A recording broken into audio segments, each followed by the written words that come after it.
It's 12:30 at night. I can hear, I'm in the city centre of Manchester in the shrine room of the Buddhist centre here. So I can hear like people out on a good night. And then also the chirping of lorikeets from Kelly leading her meditation. Yeah, so it's a really sort of strange environment to be in. But I do feel it's really nice to see a lot of people I haven't seen in a long time too. Yeah, so this topic of going forth, it feels really relevant to me at the moment.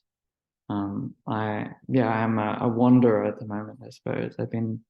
I left Adhisthana a month ago, which is a retreat center in England.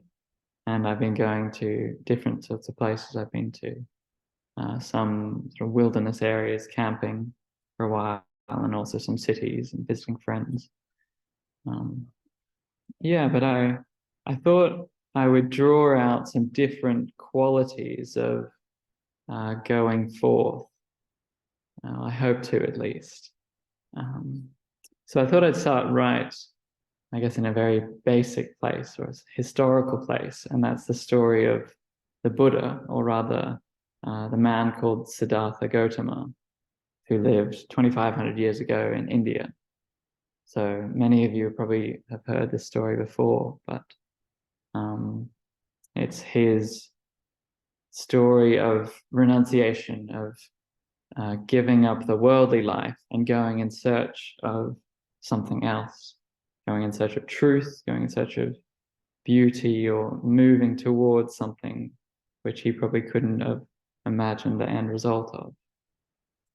And in this story, in this man's life, he was in a very wealthy position. He was a sort of prince, had fame, had a good position, had a sort of wife and a child. But he saw these four sights, which many of you will already have heard of as well. And they're all sort of around us all the time in a way. He saw a man who is sick. So he saw sickness. He saw a man who was doubled over, with wrinkled face, who was very old. He saw aging and decay. And then he finally saw a dead man, a corpse. He saw death. And in seeing these things, he realized that these things weren't just what he was seeing, but also what was going to happen to him. And not just what was going to happen to him, but what was going to happen to everyone around him. And in the same way, we can reflect everyone around us. Everyone here will grow old. At some stage, will be sick. And at some stage, all of us will die. So in seeing that,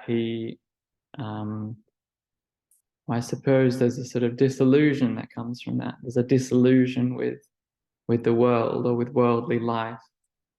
And then this is where the fourth sight comes in. He saw someone who had gone forth, which in the Indian day and age meant donning a saffron robe, leaving all possessions behind, leaving any position you had behind, and then wandering around in search of truth, I suppose, in search of a higher purpose or meaning.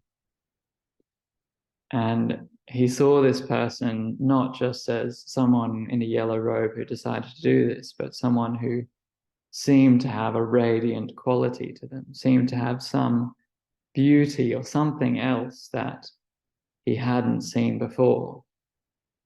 So I think in going forth, in leaving that situation behind, that sort of existential situation that we all face, there's always this sense of moving away from something and then turning towards something else. So hopefully it's him moving away from suffering or moving away from the world in the sense of something that you want to leave behind, and then a turning towards beauty, or a turning towards something you aspire to, something higher. And I think in that there's a sense of sort of mystery or wonder or maybe adventure as well, because there's definitely a lot of uncertainty that comes with that. So for Siddhartha, he cut off all of his hair. He, donned this robe, gave away all of his possessions and left his wife and his son and sort of went forth into the world. There was a lot to give up. And there's a change of place, change of environment, and just going forth into uncertainty. So I think sometimes I can find that story a bit unrelatable because it's completely in a different age, like an age where quite a few people would be doing that, where it was almost commonplace to see someone like that. So I think in the modern Western world, that can still happen, but I think it looks different. And I think it happens for all of us to some extent, but I think it looks very different.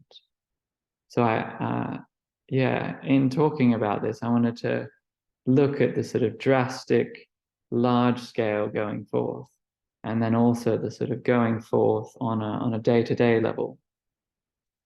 And particularly touching on this moving away from the world or moving away from what is causes suffering and then moving towards what is beautiful. So I thought I'd talk about my own experience leaving Sydney, which was it was July last year. And I had decided to go on the Dharma life course, which was this thing I'd heard about in England. I didn't really know what it was about. I knew there was this sort of retreat center. And by that stage, I was a Buddhist, or I really felt drawn to the Buddha's teaching, and I really felt that there was something in it, or something that really inspired me. And I guess I left my job. I was working in bush regeneration at the time. I got rid of quite a lot of my possessions. I ended up with a little box that I gave to my dad with some clothes and some other things, and a 60-liter backpack, which I had a tent and sleeping bag and sleeping mat and clothes and all sorts. And then I bought a one-way ticket to England and I guess flew over there. But it was definitely a very uncertain experience. And I remember this feeling of sitting in the airport as I was leaving, completely by myself, and feeling like terrified of not really knowing what I was getting myself into, having made quite drastic life changes. Of course, I was still connected to my friends and family, but at that moment, not at all. And then quickly going from the fear to a sort of excitement of like, oh, I have no idea what could happen. And there was definitely a sense of like mystery and wonder. And that definitely keeps playing out in my life. I definitely have this sense of fear of, I don't know what's going on. What am I doing with my life? And then also like, oh, wow, this is, can be quite incredible. Maybe a sort of sense of richness or something. And so eventually I flew over to Berlin and traveled around a little bit, but settled at this retreat center called Adhisthana, which is a Buddhist retreat center in England in the Triratna tradition. And I did a course there for 4 months, living there, and worked there for another 9 months or so. I'll talk a little bit about that later. I thought it seemed really important to also touch on this idea of not just large-scale, drastic changes in life, but also what happens every day, I suppose, and what happens every day for all of us, and tying in going forth into that somehow. So the way I was thinking about this was I guess the way I live my life, or try to live my life, is I have values and I try to aspire to them. And then I notice my own behavior and I see if it sort of matches up to those values.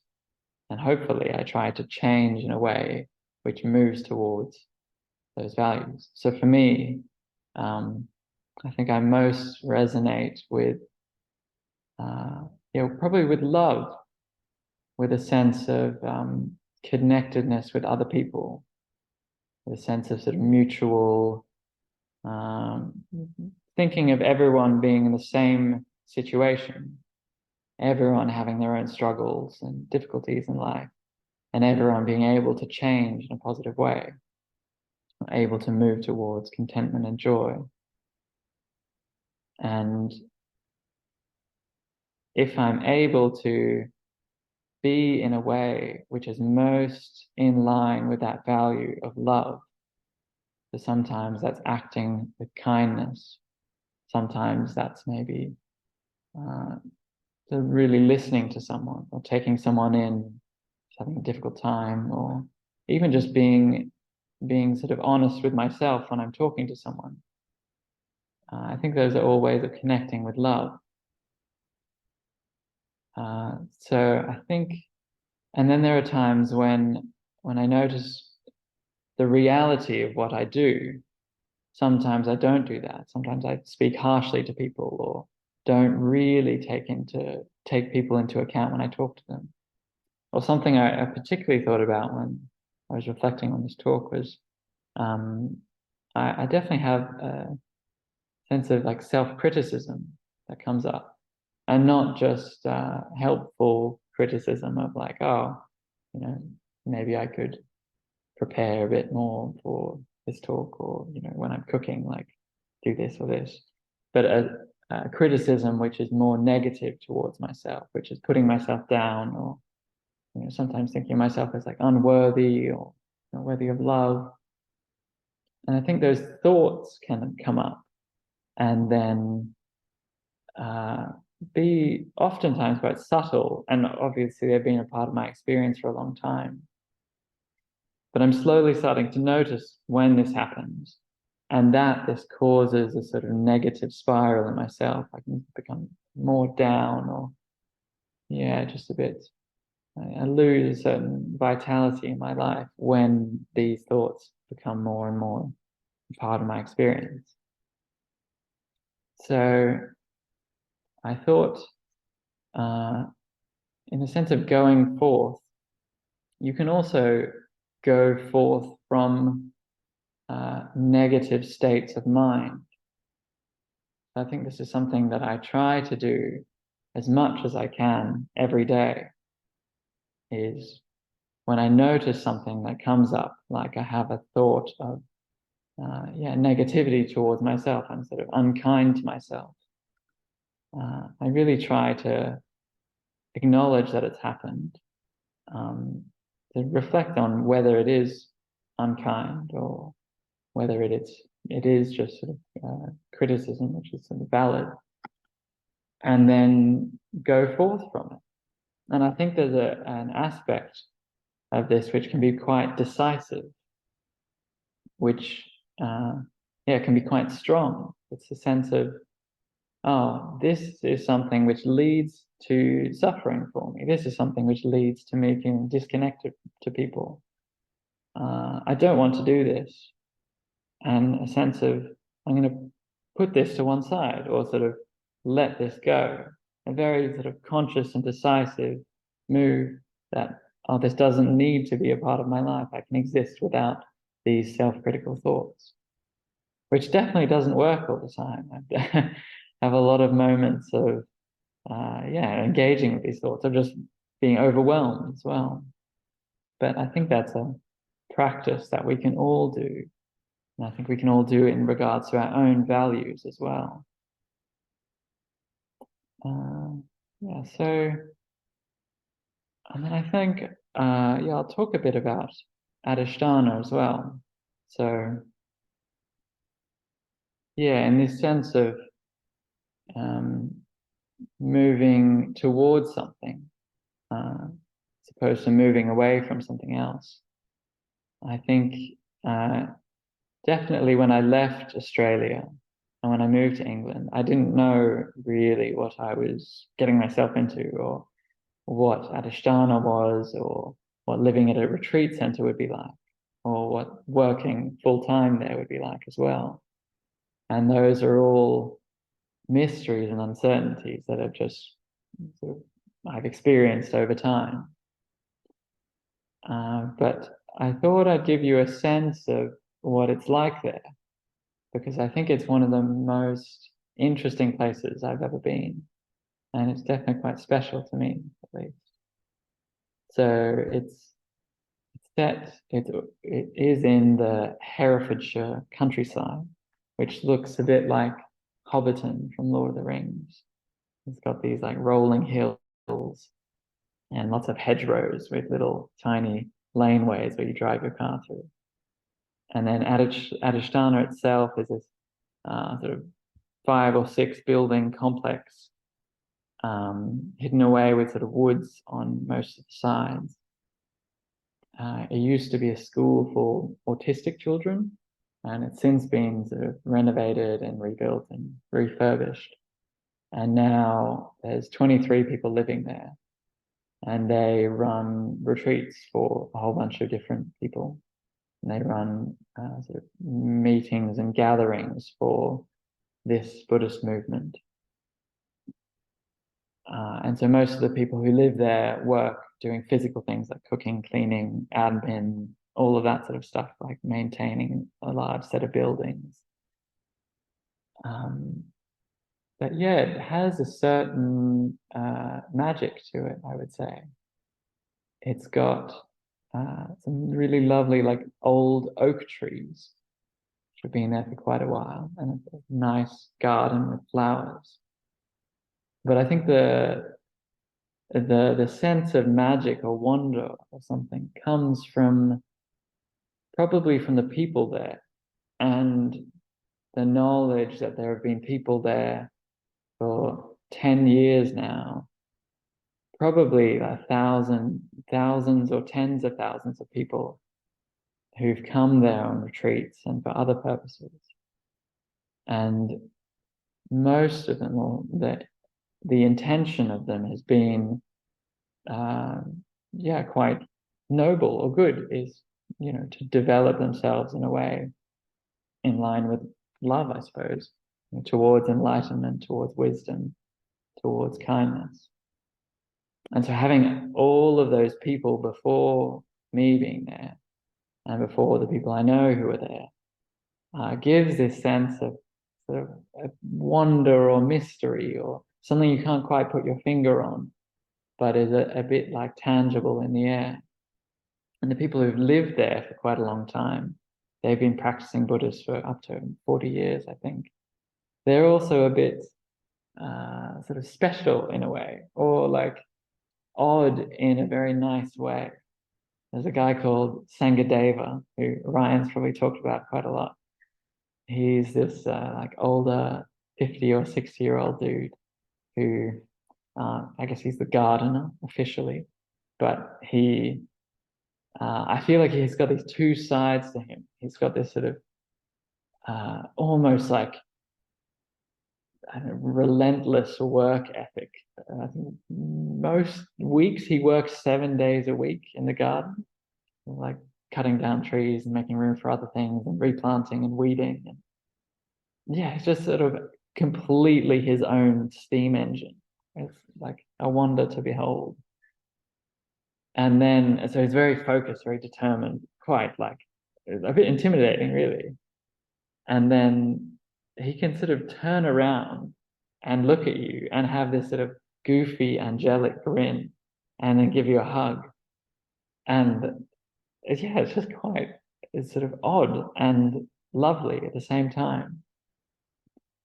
And I think a lot of the people there have some of these sort of qualities. I think I once described it to someone like, oh, there's just a whole bunch of people with like different superpowers, or different parts of themselves that really shine through. And it creates this wonderful atmosphere and especially having worked there and being a part of the making of that atmosphere, I get a big sense of like creating something together. And it's definitely not a paradise. Like there's definitely, people have difficulties with each other, and it's difficult to work sometimes, and all sorts of things go on.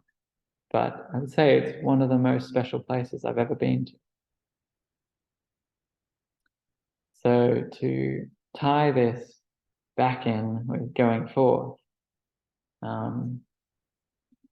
especially this idea of going forth as a way of moving away from things that cause you suffering or things that are negative in your life, and then moving towards something beautiful or something that's full of love or kindness. I think that's really important, both sides of that.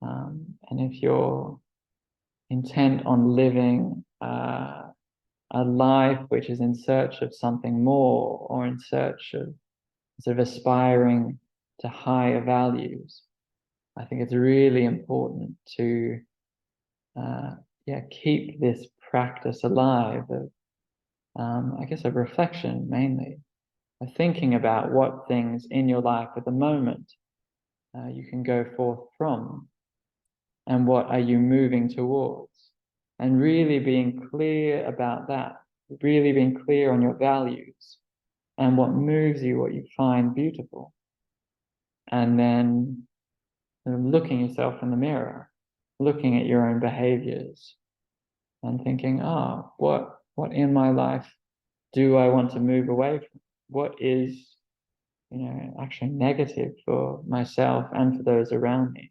And what harm do I cause myself and others? So let's move into discussion groups now. Maybe use some of those questions, and thank you.